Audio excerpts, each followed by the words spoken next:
Assim, eu nem consigo imaginar como é que deve ser passar por um trauma desse. Mas hoje você é totalmente bem com a vida, faz as paradas aí, sua carreira musical e tudo. Como é que foi o seu processo de recuperação? Cara, eu tive que ter muita paciência, né? Eu fui o último dos sobreviventes a dar alta. Eu fiquei quase 2 meses internado, né? Colômbia, São Paulo e Chapecó. Então, assim, eu tive 13 fraturas pelo meu corpo. Então, não tinha um lugar que não estava quebrado, né? Então, eu tive que ter paciência, né? E o que me ajudou muito, assim, e até os meus familiares, foi que a gente se privou muito da rede social, Ah, sim, bom, dos importante. noticiários. Porque não é esse celular, mas o meu celular ficou intacto. Ele só entortou essa partezinha aqui. Ficou intacto. Então, no momento que que entrego as coisas para minha esposa, minha carteira, enfim, meu celular, minhas coisas, ela pega o meu celular, depois de, sei lá, 5, 10 minutos ele se apaga. Desliga. Aí ela me perguntou, né? Se depois que eu acordo coma, ela me perguntou se eu queria que fosse ligar o celular. Eu falei, não, deixa carregando aí. Então eu fui ligar meu celular depois de 20 e poucos dias do acidente. TV eu não olhava. Tipo, noticiário, nada. Então ali a gente se preocupou 200% na minha recuperação. Uhum. Tanto eu, tanto os meus familiares que eles estavam, meu pai, minha mãe e minha esposa foram até a Colômbia, né? Então ali a gente focou muito nisso, né? Isso me ajudou bastante, porque da porta pra fora eu não sabia praticamente nada. E tipo assim, na Colômbia ninguém nos visitou, né? Em São Paulo eu recebi uma visita só. E Chapecó, claro, eu recebi outras visitas, mas só de pessoas mais próximas, né? Então as pessoas que entravam ali pra me visitar, pra me ver, elas já estavam orientadas a não falar nada, porque os enfermeiros, os médicos sabiam que eu não ia falar nada. Uhum.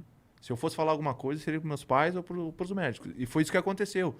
Dei tempo ao tempo e com o passar dos dias eu ia falando algumas coisas.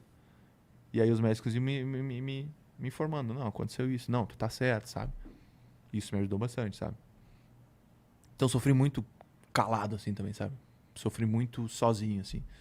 Tive acompanhamento de todo mundo, psicológico, né? Meus familiares todos ali, mas eu não falava muita coisa com ninguém. Ficava na minha mente. Tanto que tem até uma história. Ela se torna um pouco engraçada hoje, porque o Alan Ruschel, eu conheço ele há muitos anos. A gente jogou junto no Juventude, em 2011. Né? E aí, eu queria ver ele queria me ver. O Alan foi o primeiro dos sobreviventes a dar alta da UTI para ir pro quarto. Né? E quando eu acordo coma, naquele mesmo dia eu recebo a notícia que o Alan não ia voltar a jogar futebol. O Alan ia ficar numa cadeira de roda porque ele tem 8 ou 9 parafusos na coluna. Uhum. Aí hoje o Alan não joga. Né? Hoje o Alan tá... Então, e como eu já conheci o Alan há muito mais tempo, eu me preocupava, eu queria ver o Alan. E assim, porque o Neto, eu já tinha recebido a notícia que o Neto não estava acordado. O Neto não tinha acordado dentro do coma, né? E o Alan também queria me ver. Então, quando o Alan vem me ver, ele tem uma história assim que até eu conto muito nas minhas palestras em relação a isso, porque eu tenho uma foto até, uma foto que fizeram eu e ele. Eu tava com o cabelo rapado, tá na zero, assim, porque eu tive um corte na cabeça, deu 42 pontos na cabeça. E o Alan perdeu 9 dentes da boca. E, e aí o Alan veio de cadeira de roda, assim, com a enfermeira. Eu não conseguia me mexer, então eu tava sentado, deitado, né? Não me via, enfim. Aí botaram o Alan na minha frente, assim.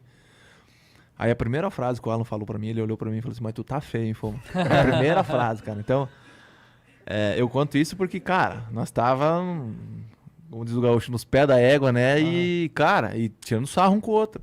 E ele tava de máscara, porque ele tinha perdido 9 dentro da boca, né? E eu sabia disso, né? Os caras já tinham me falado. E eu falei, meu, olha tu veio botar essa máscara aí, tu tá sem 9 dentro da boca, meu, tu quer falar o quê?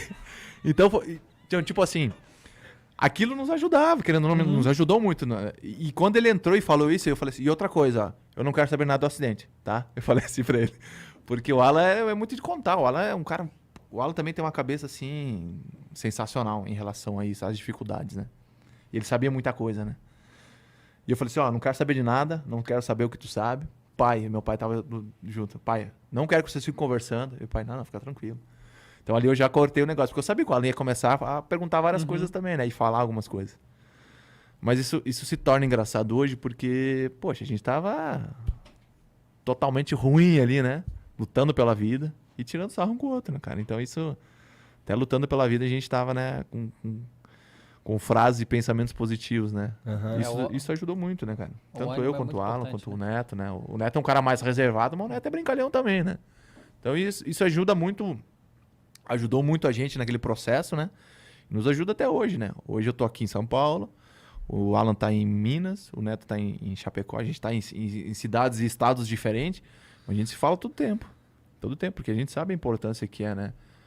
A gente pegar o telefone, ligar, falar no WhatsApp, perguntar como é que tá a tua vida profissional, e a pessoal, como é que tá os filhos, como é que tá a esposa.